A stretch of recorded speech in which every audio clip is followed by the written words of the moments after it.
مساء الخير. قدامنا دلوقتي حتة ألماظ متقطعة وزي الفل.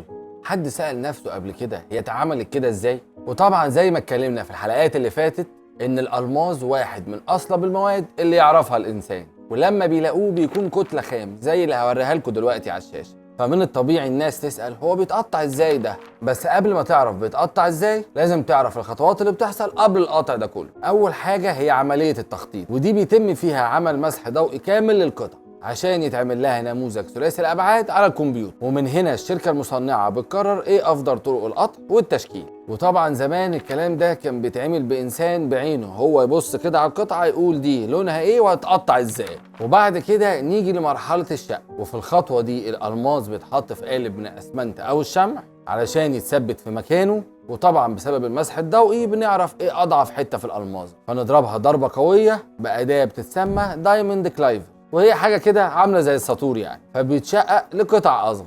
بس طبعا الكلام ده زمان، دلوقتي في روبوت بيعمل الكلام ده كله ويطلع لك الالمظايه على الفراز. وبعد كده نيجي لاهم حته اللي نفسكم تسمعوها من اول الفيديو، بنشكله ازاي. العمليه دي اسمها بروتنج، ودي بقى معناها فن تشكيل الالماظ.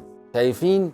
فن، عشان الموضوع فعلا هو جمالي بشكل غير طبيعي، ولا ينطبق عليه اي مسمى تاني غير انه فعلا فن. في العصر الحديث بيتم تقطيع الالماظ باستخدام الليزر، والعمليه دي بتقعد تقريبا 4 ساعات بحد اقصى. تخيلوا بقى زمان كانوا بيعملوا ايه؟ كانوا بيجيبوا الماظه تانية ويقعدوا يكحتوها في الالماظه اللي عايزين نشكلها بزاويه معينه ومده معينه لغايه لما الالماظه تتشكل. والموضوع ده كان بيقعد بالاسابيع والشهور على حسب الشكل اللي هم عايزين يطلعوه. واشهر الاماكن في تقطيع الالماظ حوالين العالم هم جنوب افريقيا وبلجيكا وروسيا والصين وامريكا. ونيجي بقى لاخر خطوه وهي الصقر، او بالبلدي كده يعني التلميع. ودي بتتم بانهم بيمسكوا قطعه الالماظ وبيمشوها على عجله بتسمى عجله سكاي، وبيتم تشحيمها بعجينه قشطه متكونه من زيت الزيتون وغبار الالماظ اللي بينعم اي اجزاء خشنه متبقيه في الالماظ وبيخليها بتلمع وزي الفل. ولما بنخلص بنغلي الالمظايه في احماض معينه عشان نشيل اي تراب ماس متبقى. والف مبروك يا سيدي، بقى معانا المظايه شكلها جميل جاهزه للتركيب على اي خاتم او سلسله او اي قطعه مجوهرات تانية. شفتوا الموضوع كبير ازاي؟